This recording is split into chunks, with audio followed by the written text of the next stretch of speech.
하ग्रा마 जाय मोनबा बुङा मोनबा पावाराव थानानैबो गोदो नों पावाराव थाब्लाबो रन्जन दैमारिखौ नों सख'वाखै आरो दाबो एकट जानायनि उनाव सिगनेचार होनाय सिगनेटारिस सागानगिरि मानसिखौनो नोङो जोबथेसालिनिफ्राय बख'नो इस्सा गैया दायनिगिरिया नोंनो जागोन ना रायजोबो हाग्रामा दाय जागौमोन बिसेसकै बर' जाथि बर' हारिनि थाखाय नायजेर साल मोननाय बुंजानाय सोंखारि जानाय होसोजानाय हाग्रामानि बिथांनि दोलोफोरा जागौमोन 2 नम्बर नोङो बै सानजानि सिमाखौ नायदो बेसेरा एबसुनि दैदेनगिरि मानगोनां दिपन बर' बिथाङा प्रमद बर'खौ फोथायना बुंदों सनितपुर रायजोनि दैदेनगिरिफोर रायजोफोर सनितपुर आरो बिश्वनाथनि रायजो नोंथांमोनाबो बिटिआरआव हाबसिगोन जों जेखौ जागोन नोंसोरबो बेखौनो मोनजागोन जों जेखौ मावगोन बेखौनो नोंसोरनोबो होनाय जागोन जेब्ला बिटिआरआव नोंसोरनि सनितपुर आरो बिश्वनाथ हाबगोन न'खर न'खर थांना ओंखाम जालांगोन नाखै होनबा दा नायदो नों दरसेबो गामि न'खरसेबो बर' न'खर जों बिटिआरनि बायजोआव थालांनो होनाय नङा नाथाय दाखालि चिफ मिनिस्टारा बुंलांबाय चिफ मिनिस्टारा बुंलांबाय बेबायदि सानग्रा एबसु थानायमोनब्ला सिगांनि बिटिसिआबो बिदि जानाय नङामोन ओरैबायदि लाजि फोनांलांबाय 100टायाव 100टा बर' गामि थाब्लासो एबसुआ बुंबाय जे बिटिआरआव सोनांगौ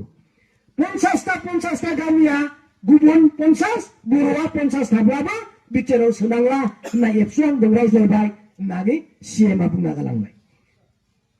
बुंदो फरायसाफोर दङबा बिथिं खोन्थाहरदो अब्ला नाय बै बिटिआरआव हाबि सनितपुर आरो बिश्वनाथआ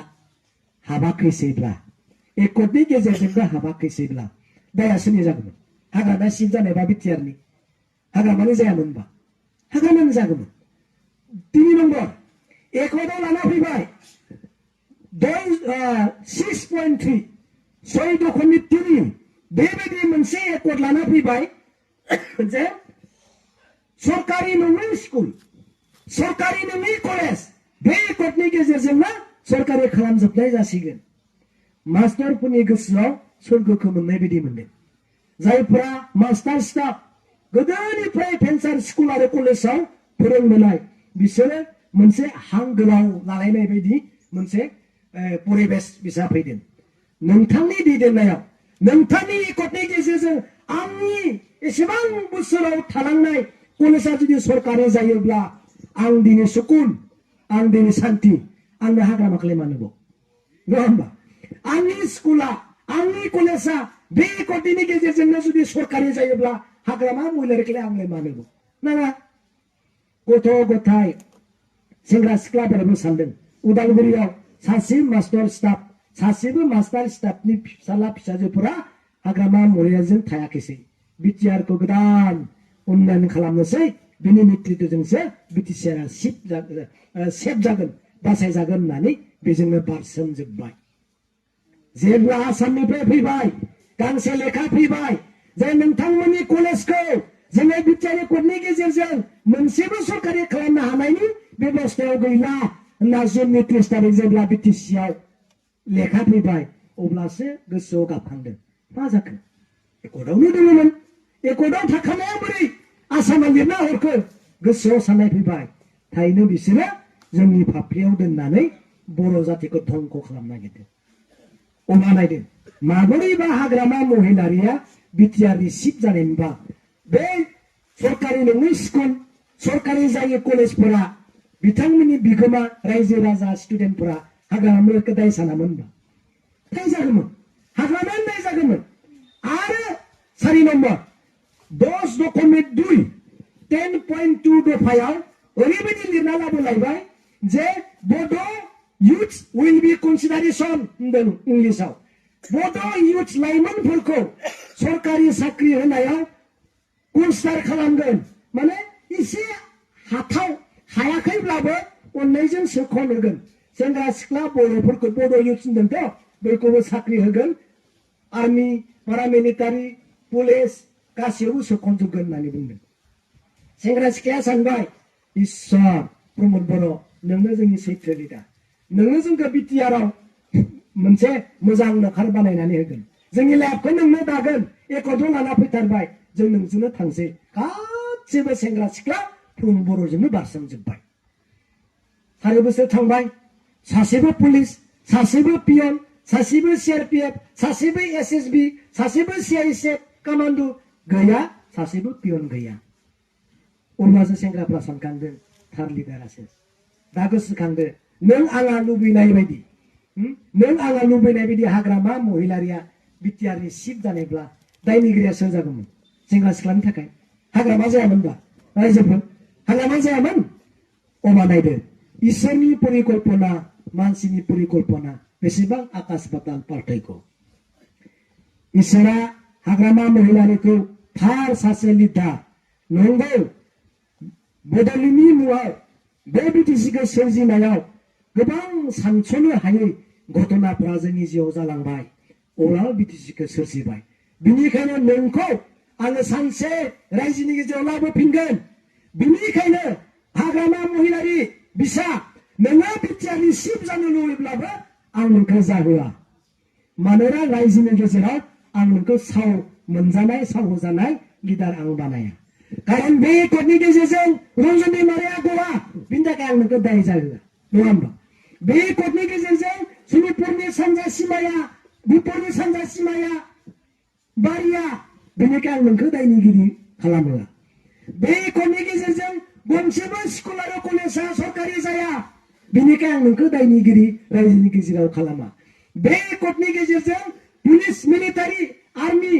आरो युथ सरकारि साख्रि होनो हानाय जेबो क्षमता थानाय नङा बेनिखायनो आं दायनिगिरि नोंखौ जाहोआ नै फाइनालाव फैबायना नङा होमबा अब्ला नाय बे 4 बोसोर जाहांहांआवनो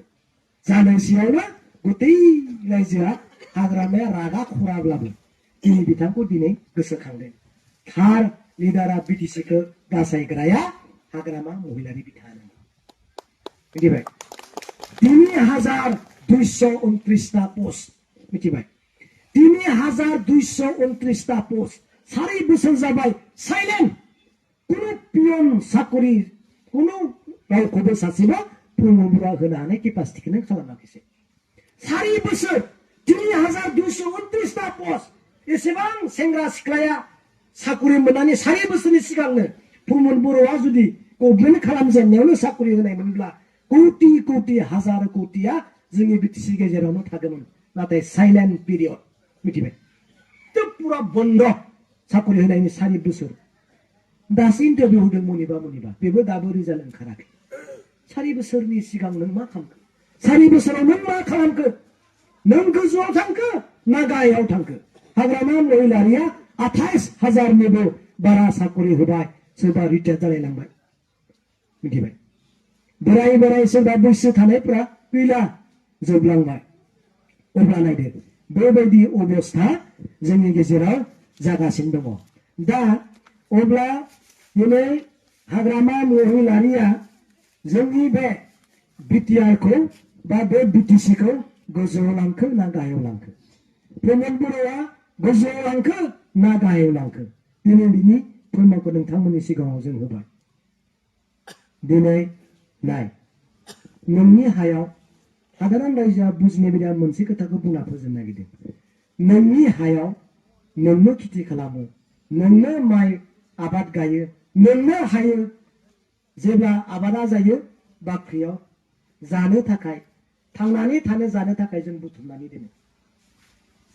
जेब्ला हरनि समाव नोंनि बाख्रियाव फैखानाय दोनखानाय माइखौ गुबुना फैनानै खावनानै लाना थाङोब्ला जों माखौ जागोन न'खरा बोरै थांनानै थागोन एसेबां खस्थ' थै गोलोमदै बोहैनानै मावनाय आबादखौ गुबुना जुदि खावनानै लानो थाङोब्ला जोंनि मेहनत खालामनाय खस्थ' खालामनाय थैखौ दै खालामनाय बे मावनायनि दुखुनि खस्थ'नि बिहोमाया महा थागोन बेबायदि थिग बिटिसिखौ मोनबाय मानसि थैबाय थै बोहैहोबाय गावथार जाबाय बुथार जाबाय जिनाहारि खालामजाबाय बिनि उनाव सेन्ट्रेल आरो स्टेटआ जोंनो बिटिसिनि मुङाव एसे फैसा हरो एसे फैसा हरो बेजोंनो जा खालामबाय हाग्रामा महिलारिया मावलांबाय सोरबा मोनदों सोरबा मोनाखै गोबाङा दिनै लामा दालां जाजोबलांबाय नोंसिनि मेगनजोंनो नुबाय नाथाय दिनै नायदो बै बिटिसि सेक्रेटारियाव जा एसे फैसा फैयो नों आं खस्थ' खालामनानै मोननाय बिटिसि सेक्रेटारियाव जा फैसा फैयो आं दहाय बुंनाया मिलायबायना दहाय बुंनाया बिलासिपारा नगाव मरिगाव जरहाट गुवाहाटी दिल्ली मुम्बाइ जरहाट कलकाता इउपि गासैनिबो बिजनेसमेन बेपारिफ्रा बिटिसिनि फैसाखौ खावनानै लाना थांजोब्बाय बिनि फोरमाना नै बेफोरनो मिथिबाय बेफोरनि फोरमाना बेफोरनो आं ससियेल मिडियायाव होखादों बिसोरसो बहानि बिसोरलाय माब्ला जोंनि बिटिसिआव फैनानै नांफा फैनानै थाखा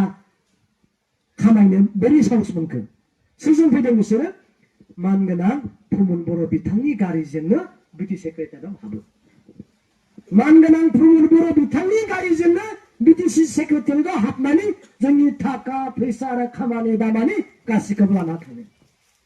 अब्ला जोंनि मावनांगौआ मा जों प्रमद बर' बिथांखौ गाज्रि होनना बुंनो हाया बिथाङाबो सासे लिडार सासे बर' जाथिनि सासे बिसा मावनो सानदोंमोनब्लाबो नाथाय बिनि दुरबल आरो बोलो गैयै रोंखा राखा नङै लिडारखायनो फाफ्लियाव दोननानै बै आसामनि दैदेनगिरिफ्रा जोंनि थाखा फैसा माइ दै अफिसार गासैखौबो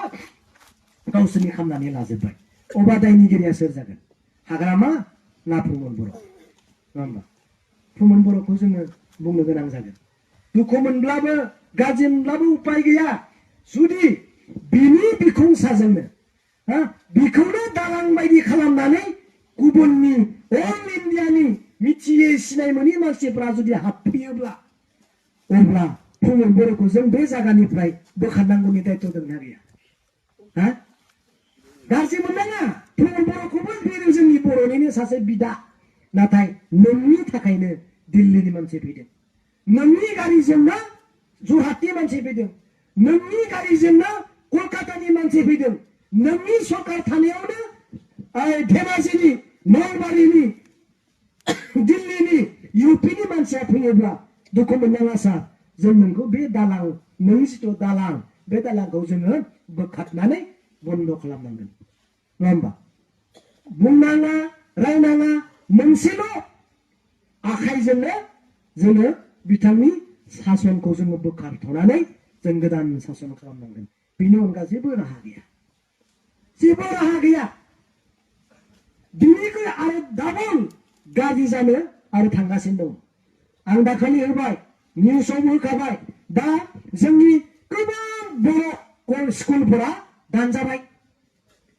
मिथिबाय बन्द जाबाय सनितपुर धेमाजि बेसेबां बोरै लखिमपुर गोबां बर' स्कुलफोरा दानजाबाय बे स्कुल दानजानायखौ आं दाखालि गुवाहाटी एलिमेन्टारि डिपार्टमेन्टआव आं आखियायदों बेसेबां स्कुला दिनै दानजाखो बन्द खालामजाखो बे 2020 निफ्राय बिनि रिपर्टखौ आं रायजोनो होगोन गोजौआव थांखो ना गाहायाव थांखो बै जोंहा मुसलपुराव आं मोनसे निउस खालामदों मोनसे मडेल कलेज दङ बे मडेल कलेजाव नों आंनि रायलायनाय साबजेक्ट गैया बर' गैया बर' साबजेक्ट बेयाव गैया जोंनि बर' बिमानि रावा सोलोंनो हानाय बे कलेजाव गैया नाथाय बे नोंनि न'खरावनो कलेजा नोंनि न'आवनो नोंनि हायावनो कलेज नाथाय बेयाव बर' गैया एसामिस दङ हिन्दी दङ सोर दङ बेयाव जों बर'आ मेजरिटि नङा होमबा नों बा गाहायाव थांखो ना गोजौआव थांखो ना गाहायाव थांखो बिनि एन्सारखौ सोर होगोन रायजोआथ' आदां आदां गोदाव सोराव अन्थाव बाथाव फरायगोन बेयाव सोर फरायगोन बेयाव जोंसो फरायगोन जोंनि उन्दै उन्दै गथ'फ्रासो फरायगोन बेयाव बर' साबजेक्टखौनो नों सासे इडुकेसननि मिनिस्टार जाबाय बिटिसिनि चिफ बेयाव नों बर'खौ नों लाबोनो हायाबा नोंनि दैदेनगिरिनि बोलोआ बबेयाव नङा रे दैदेनगिरिनि बोलोआ बबेयाव बेखौ आं दै बुंदों एबसुफ्रा मा नायना थादों बर' सेथ'सुफ्रा मा नायना थादों धरना हो प्रेसार हो गभर्नमेन्टखौ प्रेसार हो सानफ्रोमबो दिखन बिसोरजोंनो थालायबाय थायो साहा लाङो ओंखाम जायो लोगो हमलायो मिनिलायो मिथिं दावथिङाव थायो बेयाव बर' साबजेक्ट हो नों मानो बुंनो हाया अबा मिथिबाय बेबायदि दा आरो गोबांखौ बुंबावनो सानाखै जोंहा नै आधा घन्टा जा बारबाय दा रायजो राजा नोंथांमोन दिनै आं पलिटिकेलनि डाइरेक्ट थोंजों मिटिं नङिखाय गोबां खोथाखौ बुंनो आद्रा दङ नाथाय फैबाय थानाय समाव आंनि बै बेग गोसोमाव बे दङना बिराद गिथावना गिथावना डकुमेन्टस दङ जायफोरखौ जों थोंजों बुंनो हाया आरटिआइ होनाय 365 आं आरटिआइ कागज दिहुनबाय बिटिसिआ मा जामारदों मा जानो नागिरबारदों जोंनि थाखा फैसाखौ सोंलांदों जोंनि अफिसारफोरा बहा हरदों गुबुननिफ्राय एमप्लयिसफोरखौ बोरै सिरि अफिसफोरा हरखुमाजोबदों बेफोरनि आरटिआइ टुइटफ्रा आंनियाव दंजोबो आं जुदि रायजोनो बुङाबा आं बिराद गिदिर दायनिगिरि जागोन बेखौनो साननानै आङो दिनै नोंथांमोननि गेजेराव बुंबाय सोरनिबा गोसोआव सौदावदोंब्ला नांदोंब्ला नोंबो साब बियो बेसेबां सैथो नागिर सों बिटिसि सेक्रेटारियेटआ दिनै जोंनि अफिस बायदियानो नङा आयु गुबुन मानसि गोजा नों रावबो सासेबो सिनाया एबसुफोरनो मानो होआखै एबसुफोरा फैसा मोना एबसु थाबा फैसा मोना बिसोर खस्थ' खालामो बर' जाथिनि थाखाय नांबोनाय एबसुनि बिराद दैदेनगिरिफोर दङ बिसोरनो खामानि दामानि होनानै बिसोरखौ न'खर संस्थापन खालामना होनांगौ प्रमद बर'आ नाथाय दिनै सोरबा सानदों नों आंनि सेक्रेटारि बिबानखौ लाथ'दो आं एसे आवगायनि आंनि प्रेसिडेन्ट पदखौ नोङो लाथ'दो आं एसे आवगायनि नाथाय दिनै रावबो एक्स एबसुनि दैदेनगिरिफोरखौ मानगोनां प्रमद बर'आ नायाखै सोब गालांजोब्बाय दुखु दङ बिराद दिखार दङ बे थानायावनो जों एसे रां खामायनि एसे न'खौ मोजां खालामनि गथ' गथायनि थाखाय एसे पुन्जि मोनगोन खोमा साननानै प्रमद बर' बिथांनि खिथु खिथु खारफाबायो नाथाय जेबो जाया एकदम गैथारा गुबुन हारि गुबुन जातिनि कन्ट्रेक्टरफोरा जमा आरो बेजोंनो थांफाबाय थायो जोंनि मानसिया रावबो मोना जों बोरै जागोन एखनबा बेसेबां कौटि कौटि फैसा नोङो गुबुननो हरबाय जोंनि दखानानो जा जोंनि बिजनेसानो गासैबो फब जाजोब्बाय जायनि थाखाय जोंहा दिनै अबस्थाया गाज्रि जाना दङ बेनिखायनो दा बेसेखौनो बुंबाय जोंहा आरो गोबां खोथाखौ जोंहा सारा बुंगोन फैबाय थानाय समाव जों लोगो मोनबावगोन जुदि माबाफोर गोरोन्थि जाबायब्ला गोरोन्थिखौ आङो निमाहा बिनानै आंनि सुंद' बिबुंथिखौ बेसेयावनो बुंनानै दोनथ'बाय गोजोन्थों